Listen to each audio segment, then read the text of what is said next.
Hello dear friends, how are you? I am Satyanarayan and 2019 batch IPS, and we have been discussing the geography of India. So in the previous video we discussed about the monsoon pattern in India and the factors affecting the monsoon. So this is also a topic which is associated with the monsoon type of climate in India, or today we will discuss the seasons of India. Seasons of India okay so Bharat में जो seasons होती हैं they are clearly demarcated distinct seasonal pattern पाया जाता है for example there is a clear winter season then there is a clear summer season और जो monsoon है वहाँ पे जो कंडीशंस होती है weather conditions they are completely different okay so this is not the pattern observed everywhere in the world जहाँ for example जो ट्रॉपिकल एरियाज हैं वहाँ पे थ्रू आउट द ईयर जो वेदर कंडीशंस होती है दे रिमेन्स मोर और less the same because sun की किरणें यहाँ पे डायरेक्ट पड़ती है और उसकी वजह से जो है वहाँ का पानी है जो भी ओशियंस का वो गर्म होके ऊपर उठता है क्लाउड फॉर्मेशन होता है और जो आसपास के जो लैंडफॉल जो लैंड मास वाले एरियाज होते हैं वहाँ पे रेनफॉल हो जाता है सो जो भी countries they are lying in this tropical belt वहाँ पे जो सीजन्स होते हैं उसमें ज़्यादा वेरिएशंस नहीं होता है यानी कि there are no clearly demarcated winter और summer season throughout the year there is rainfall throughout the year जो टेम्परेचर है वो काफ़ी अराउंड 25 डिग्री सेल्सियस से भी ज़्यादा रहता है ओके बट जो सब ट्रॉपिकल एरियाज है या जो आर्कटिक जो एरियाज है वहाँ पे जो है इस तरीके की कंडीशंस ऑब्जर्व नहीं होती है फॉर एग्जांपल इंडिया जो है वो सब ट्रॉपिकल रीजन्स में है मेनली तो वहाँ पे particularly the North India so जो पर्टिकुलरली नॉर्थ इंडिया है वहाँ पे अलग अलग weather conditions we can observe so the weather conditions in India can be we have divided into four parts so the first season will be the hot weather season again then the cold weather season then advancing monsoon season and the retreating monsoon season so these are the four seasons which have been clearly demarcated in case of India okay now let's first understand what is the difference between weather and climate although we discussed in the previous video but एक बार फिर से revise कर लेते हैं so weather is the local atmospheric conditions यानी कि particular area में particular time period पे जो कंडीशंस होगी एटमॉस्फेरिक कंडीशंस उसको हम वेदर कहेंगे while climate is the sum total of the weather conditions over a long period of time over a bigger area यानी कि जो क्लाइमेट है that is a bigger entity weather जो है वो टेम्पोरल एंड स्पेशल तरीके से that is a smaller entity okay particular conditions होती है एंड वी नो दैट कि जो इंडिया का जो क्लाइमेट है वो मानसून टाइप ऑफ क्लाइमेट है उसकी वजह से जो है वो distinct seasonal pattern we can observe okay and because of these distinct seasonal patterns जो एटमॉस्फेरिक कंडीशंस होती है या जो वेदर कंडीशंस होती है दे ग्रेटली चेंज यानी कि जब समर होता है तो टेम्परेचर्स हाई होते हैं लेकिन जब विंटर होता है तो टेम्परेचर बहुत लो हो जाते हैं ओके इसी तरीके से जो रेनफॉल है उसमें भी variations we can observe which will see in the further video okay so these changes they are clearly और प्रोमिनेंटली विजिबल और noticeable in the interior parts of the country and this is because of the continentality factor यानी कि जो oceans या जो सी हैं उनका moderating influence peninsular India में तो ऑब्जर्व हो जाता है बट जो नॉर्थ इंडिया या जो इंटीरियर पार्ट्स है वहाँ पे जो एक मॉडरेटिंग इफेक्ट होता है सी का दैट इज नॉट विजिबल और उसकी वजह से जो टेम्परेचर्स हैं वो काफ़ी ज़्यादा वेरी करते हैं बट जो कोस्टल एरियाज है उसमें ऐसा नहीं है in the coastal areas they do not experience much variation in the temperature though there is a variation in the rainfall pattern okay which we will see so with the cold weather season यानी कि winter season so we know that जो winter season है India में वो generally it last from mid November up to February and December and January जो 2 months हैं वो particularly ज़्यादा विंटर वाले सीजन है यहाँ पे टेम्परेचर जो है वो काफ़ी ज़्यादा डिक्लाइन कर जाता है particularly in the North India but जो साउथ इंडिया या जो पेनिनसुलर इंडिया है वहाँ पे मॉडरेट टेम्परेचर्स रहते हैं इतना ज़्यादा डिक्लाइन नहीं करता है but in the northern India जो आपका नॉर्थ ईस्ट ट्रेड विंड्स होती है they prevail over the country okay so this is the direction of the north east trade winds okay and these are dry winds because they are coming from land to sea okay if this is the map of India rough peninsular sketch of India then यहाँ पे जो है वो दोनों तरफ sea है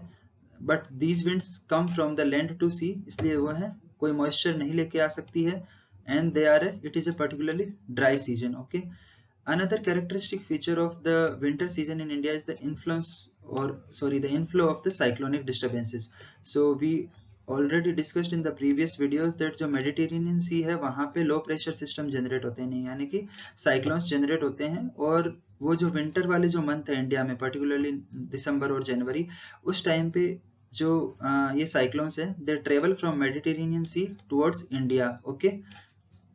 और जो north and north west part of India है वहाँ पे इसकी वजह से काफ़ी रेनफॉल होता है। ऑल्दो इसका जो अमाउंट होता है वो काफ़ी कम होता है, it is a small, but जो रबी की जो क्रॉप है यानी कि पर्टिकुलरली जो गेहूं है उसके लिए this is very very important. और इसको लोकल लैंग्वेज में जो है हम मावट कहते हैं, okay. So the winter rains over the plains and snowfall in the mountains.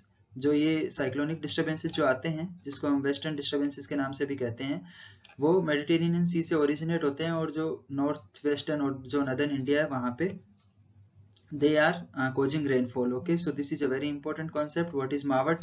UPSC has already asked this question so many times, so we should know, and we should know that they are very helpful for the rabi crop, okay, particularly for the crop of wheat, okay. Then in the peninsular region there does not have much defined cold season, यानी कि वहाँ जो peninsular India है वहाँ पे temperature इतना ज़्यादा decline नहीं करता है और उसकी वजह से there is no noticeable seasonal change. And we have already discussed that जो पेनिनसुलर इंडिया है this experiences the moderating influence of the sea. So this is the important concept associated with the winter season in India. Now we come to the summer season, यानी कि the hot weather season, okay. So particularly the months beginning from March up to May end, this is the time of summer season in India, and during this time sun जो है वो south से north की तरफ move कर जाता है particularly. So this is not the movement of sun exactly, it is the movement of the earth, because sun is static its position, it is the earth which circulates around the sun. But for better understanding of the concepts we call it the apparent movement of the sun. हम ऐसा मान लेते हैं जो sun है वो move कर रहा है, okay. So the apparent movement of the sun towards north, it shifts the global heat belt. So जहाँ जहाँ पे sun की जो rays हैं they fall directly, वहाँ पे temperatures high रहते हैं और उसको जो है हम global heat belt कहते हैं. So इसकी जो position है, if this is the equator, for example this is equator, सो वो साउथ से नॉर्थ की तरफ मूव कर जाती है, उसकी वजह से जो नदर्न इंडिया है वहाँ की टेम्परेचर कंडीशंस जो है वो हाई हो जाती है, वहाँ पे जो टेम्परेचर्स हैं वो ज़्यादा हो जाते हैं. बट जो पेनिनसुलर इंडिया है वहाँ पे temperature remains lower due to the moderating influence of the sea, we have already discussed.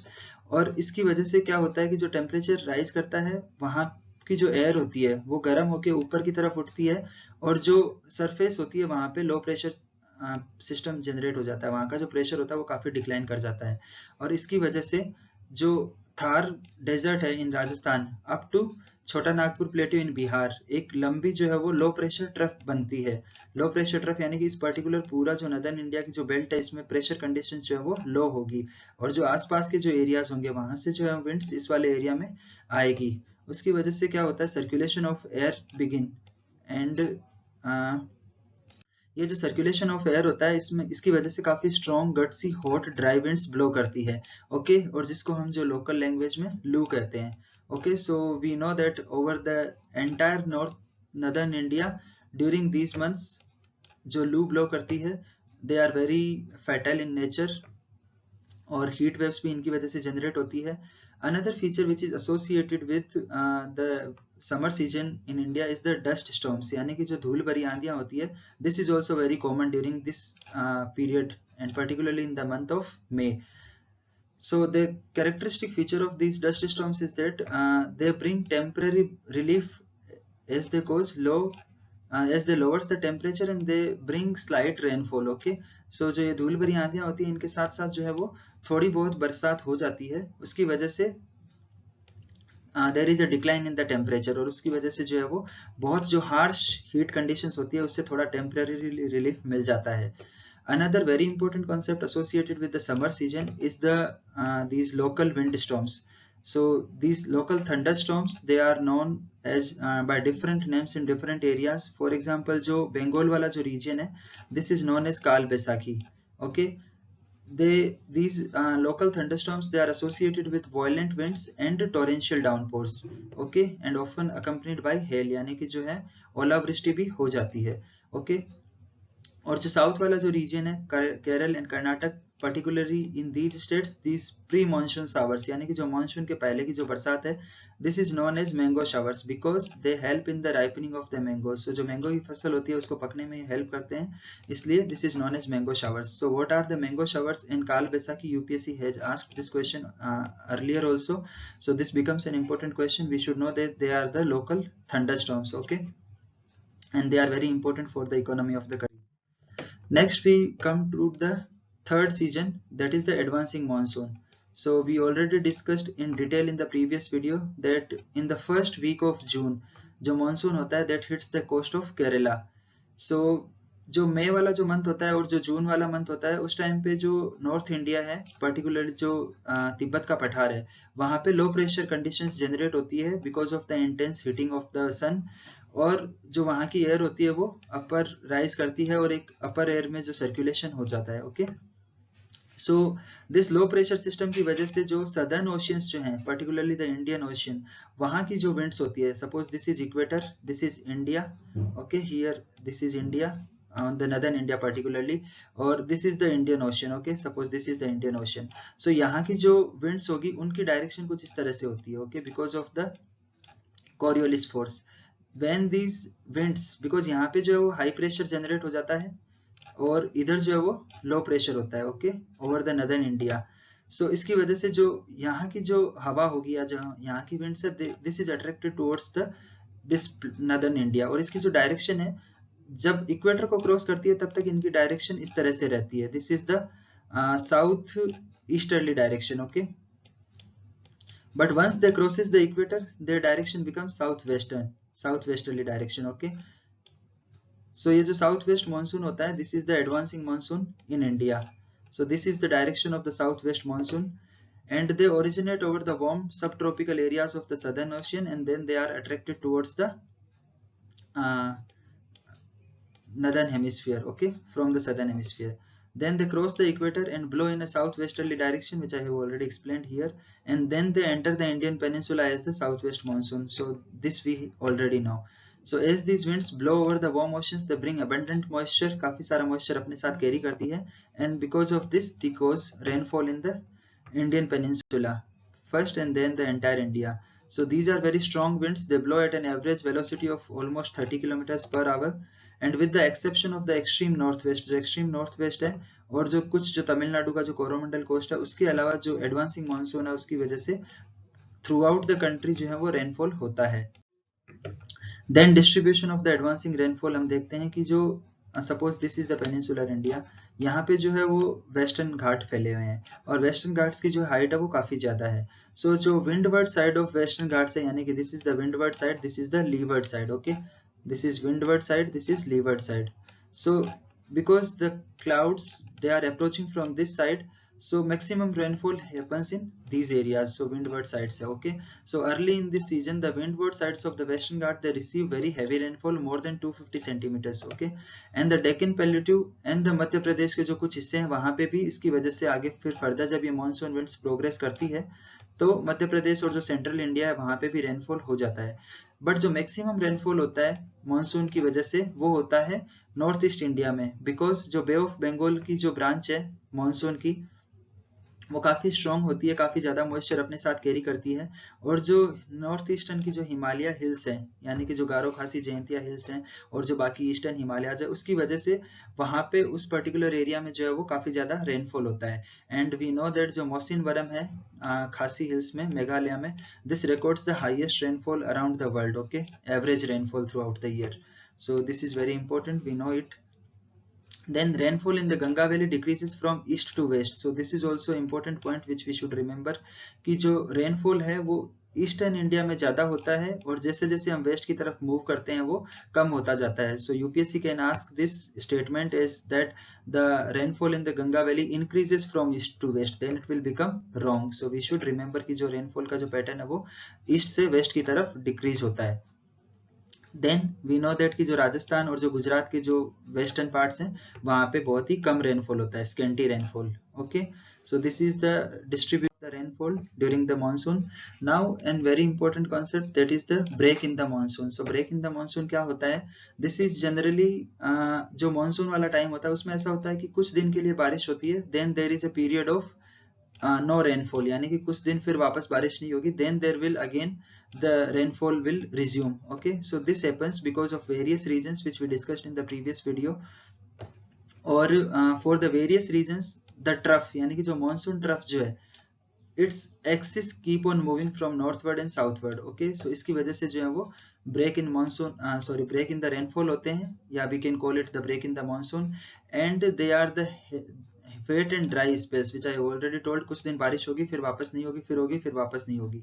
So in other words, the monsoon rain takes place only for a few weeks at a time. Okay, and then these breaks in the monsoon, they are related to the movement of the monsoon trough. So जो monsoon trough होती है, यानी कि जहाँ जहाँ पे जो monsoon winds बहती है उसको हम monsoon trough कहते हैं, उसकी जो है वो नॉर्थ या साउथ में apparent movement होती रहती है. Okay, and that is because of various factors like जो मैस्करीन हाई पे जो प्रेशर है, या फिर जो सदर्न एलनिनो वगैरह जो है, southern ocean El Niño.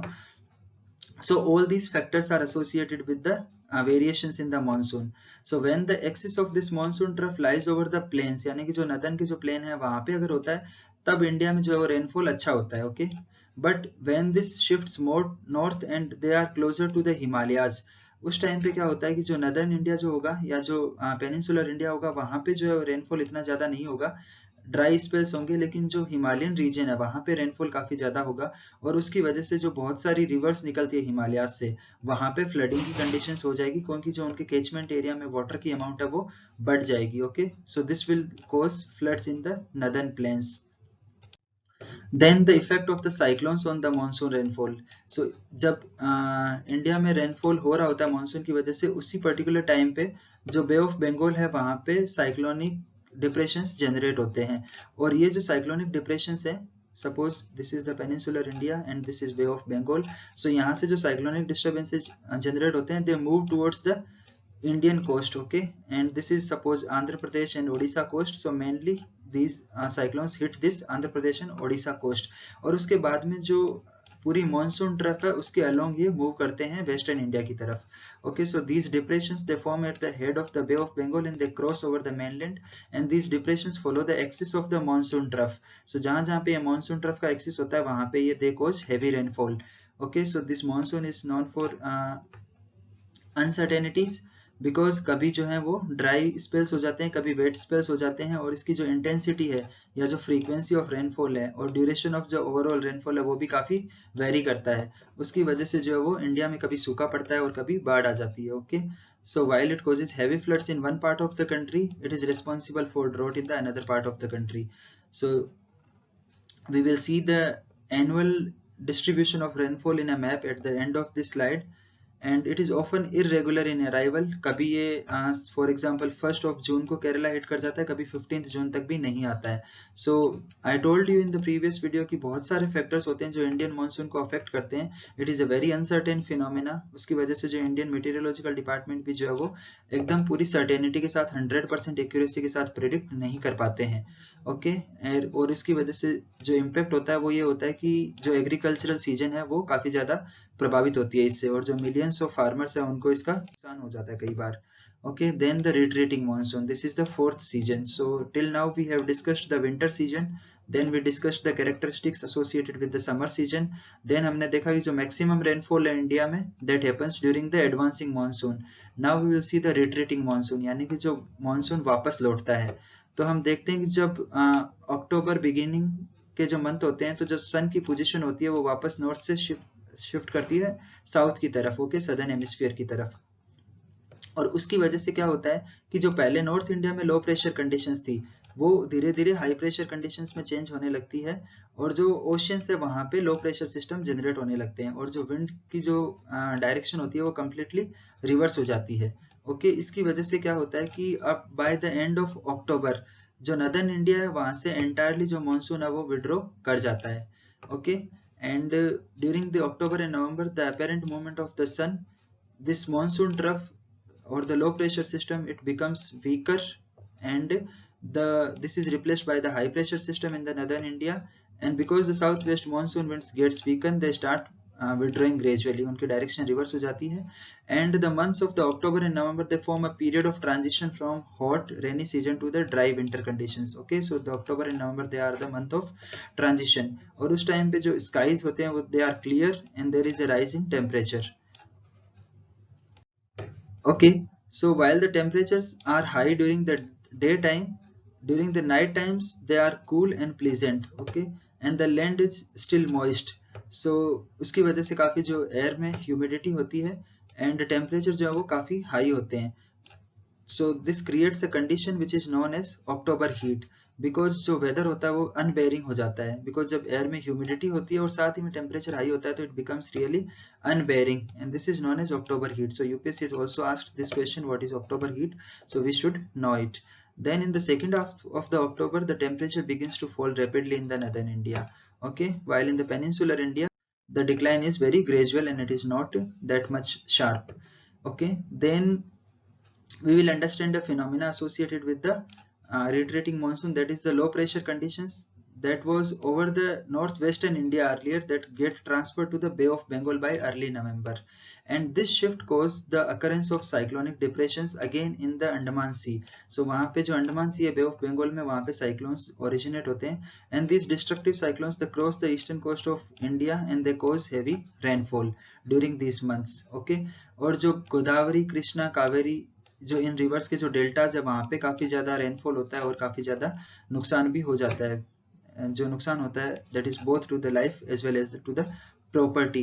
Okay, so the eastern coast of India including Andhra Pradesh and Odisha and then Bangladesh, West Bengal, these faces very severe cyclones every year, and we know right now cyclone Amphan yesterday made a landfall in West Bengal, and this the most important phenomena associated with the retreating monsoon is the landfall in the Coromandel coast. So this is the Coromandel coast, Tamil Nadu coast. सब इस तरीके की जो wind की directions होती है, so जो ये विंड्स होती हैं they are blowing over the land, तो इनको जो है कोई मॉइस्चर नहीं मिलता है. लेकिन जो बे ऑफ बंगाल के ऊपर से जो विंड्स आती है they are able to collect moisture from the sea, और उसकी वजह से क्लाउड फॉर्मेशन होता है, and this causes heavy rainfall in the Chennai and other parts of the southern Tamil Nadu and as well as the northern Tamil Nadu. So this Coromandel coast, it receives maximum rainfall during these October and November months particularly. Okay, so this is the phenomena of retreating monsoon or the seasonal monsoon. So now we will see the overall distribution of rainfall throughout the country.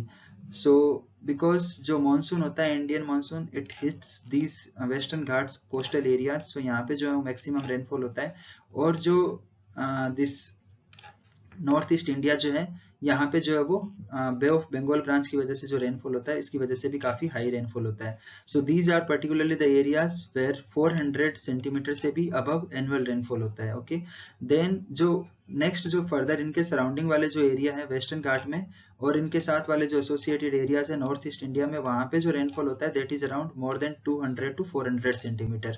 So we can remember कि 200 centimetre से ज्यादा rainfall वाले कौन कौन से areas हैं. One is the western Ghats, another one is the eastern Himalayas, okay, और the north eastern India. उसके बाद में 100 से 200 सेंटीमीटर वाले जो रेनफॉल वाले एरिया है, this is particularly this Gangetic belt as well as the eastern India.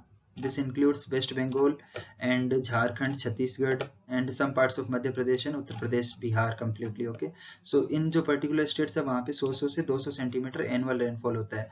Then these Deccan Plateau areas and these central India के जो कुछ हिस्से हैं like बुंदेलखंड, यहाँ पे जो है वो 60 से 100 सेंटीमीटर रेनफॉल होता है. और उसके अलावा जो वेस्टर्न राजस्थान है या फिर जो लद्दाख वाला जो रीजन है और जो ये सेंट्रल जो डेक्कन प्लेटू का जो रीजन है जो leeward side of the western Himalayas है, sorry not western Himalayas, western Ghats, वहां पे जो है वो रेनफॉल लेस देन 60 सेंटीमीटर होता है. So this is the broad distribution of the rainfall which we should know, and this is the southern coast जहाँ पे जो है वो रिट्रीटिंग मानसून की वजह से भी बारिश होती है. सो रिट्रीटिंग मानसून के बारे में भी इंडिया में जो तमिलनाडु कोस्ट में बारिश होती है उसके बारे में भी यूपीएससी ने 2-3 बार सवाल पूछ लिया. So we should remember all these facts associated with the retreating monsoon as well. So I hope that this video was helpful for you people. I thank you for watching till the end. I request you to like this video, share it with your friends and subscribe to the channel. Thank you. Have a nice day. Happy learning.